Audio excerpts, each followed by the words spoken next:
Pagbada chairman Mohammad याकूब के नेतृत्व में चेयरमैन कैंप कार्यालय पर इमामों का पैगाम अमन के नाम कार्यक्रम का आयोजन किया गया।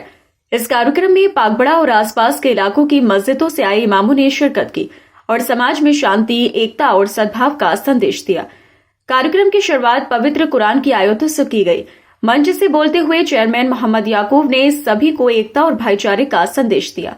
उन्होंने कहा कि समाज को प्रगति की राह पर ले जाने के लिए अमन और सद्भाव बेहद जरूरी है। धर्म के नाम पर फैलाई जा रही नफरत को रोकने के लिए हर नागरिक को अपनी भूमिका निभानी चाहिए। और इतनी खस्ता हालत है दीन की कि मैं बयान नहीं कर सकता। उलमा की कमी नहीं है, कमी अवाम की है। उलमा की कोई कमी नहीं, कमी अवाम की है। कोई दीनी खिदमत नहीं है। मुझे बताओ, ये गर्दनें जो तुमने अपने सरों जो है अपने गर्दनें ये तुम अपने जिस्मों पे सजाई है, किस लिए सजाई है? बताओ, ये सर जो तुम्हारे गर्दन जो है धड़ पर रखे हुए हैं, किस लिए रखे हुए हैं?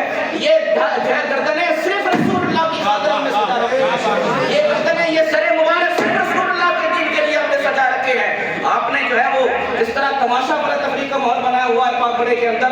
एक भी इदारा ऐसा नहीं है इस पागबड़े के अंदर, और एक दारुल इफ्ता ऐसा नहीं है कि जहां से फतवा निकाले जाते हो और आलिम जो है आलिम की पढ़ाई की जो है वो तालीम दी जाती हो। ये उलमा की कमी नहीं है, पढ़ाने वाले यहाँ पर बैठे हैं और जो है वो दीन को फैलाने यहाँ वाले बैठे हैं। लेकिन फकत सिर्फ ये है कि आपने इनसे ज्यादा अपने आप को मकामात दिए, आपने इनसे ज्यादा अपने आप को जो है वो उरूज दिया है। आपने इनसे ज्यादा अपने आप को जो है अपने आप को औहदेदार समझाया। और सुनो, रसूलुल्लाह ने क्या इरशाद फरमाया? फरमाया क़यामत तक और जब से आदम पैदा हुए हैं आज तक हमेशा दीन के वारिस सिर्फ उलमा ही रहेंगे। इसलिए अक्सर दुरूद जो पढ़ेगा साहिबे दो लाख पर अक्सर दुरूद, और दुरूद कैसा? मस्जिदों में रहकर दुरूद पढ़ना नहीं, सिर्फ अपने मिंबरों पर बैठकर दुरूद पढ़ना नहीं, सिर्फ हुजरों में बैठकर दुरूद पढ़ना और दुरूद की तबलीग करना नहीं, बल्कि वो दुरूद, ऐसा दुरूद पढ़ने वाला कि जब जरूरत हो तो मिंबर पर भी दुरूद हो, जब जरूरत हो तो हुजरे में भी दुरूद हो, और जब जरूरत पड़े तो मैदान में आकर भी दुरूद पढ़ा जाए। हिफायतुल्लाह अली काफी के सामने फांसी का फंदा था और दिखाया जा रहा था कि मौत सामने है, लेकिन आप घबराए नहीं, आप डरे नहीं। आज हमसे कहा जाता है कि नामुस रिसालत की बात ना करो, एफआईआर हो जाएगी।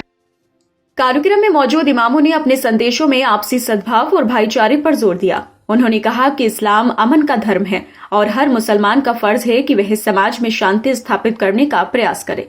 इमामों ने युवाओं से अपील की कि वे गलत मार्ग पर जाने से बचें और अपनी ऊर्जा समाज की भलाई में लगाएं। इस कार्यक्रम में स्थानीय नागरिकों ने भी बढ़ चढ़कर हिस्सा लिया। सभी ने अमन और एकता के संदेश को आत्मसात करने की शपथ ली। कार्यक्रम का समापन दुआ के साथ हुआ, जिसमें समाज और देश की खुशहाली के लिए प्रार्थना की गई। कार्यक्रम ने पूरे क्षेत्र में शांति और एकता का सकारात्मक संदेश दिया। प्रोग्राम के आखिर में चेयरमैन मोहम्मद याकूब और उनकी टीम ने सभी इमामों को शॉल उड़ाकर सम्मानित किया। इमामों का पैगाम अमन के नाम। आज 26 जनवरी सन 2025 की गणतंत्र दिवस के मौके पर मैं आप लोगों को दिल की गहराइयों से मुबारकबाद पेश करता हूं।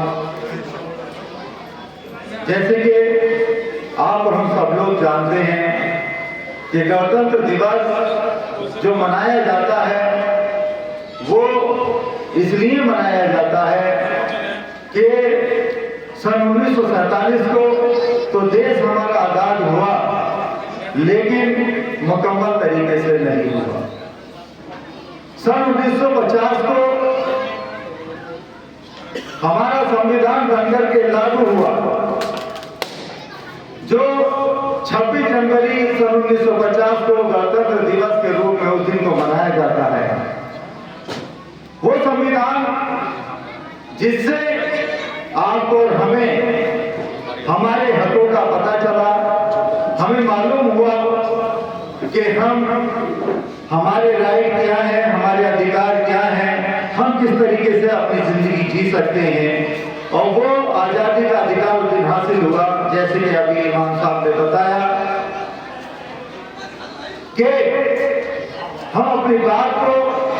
अगर दायरे में रख के करें तो किस तरीके से करें।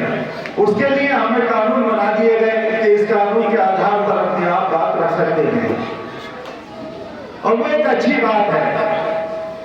लेकिन ये प्रोग्राम क्यों रखा जाता है, मैं आपको ये बताना चाहता हूँ।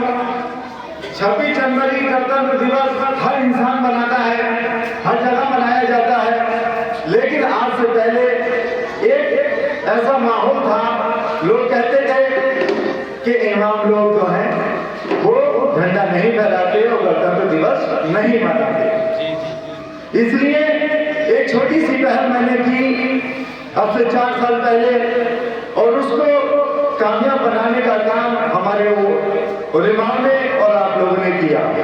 जो आप हिंदुस्तान में इस पाक की सरजमीन पर इतिहास बना के रख दिया है कि आप लोगों ने हर साल ये बताने का काम किया है, हमारे उलेमा ने ये बताने का काम किया है कि हम आज भी अपने देश से, अपने झंडे से, अपने वतन से उतनी ही मोहब्बत करते हैं जितनी हम अपने आप से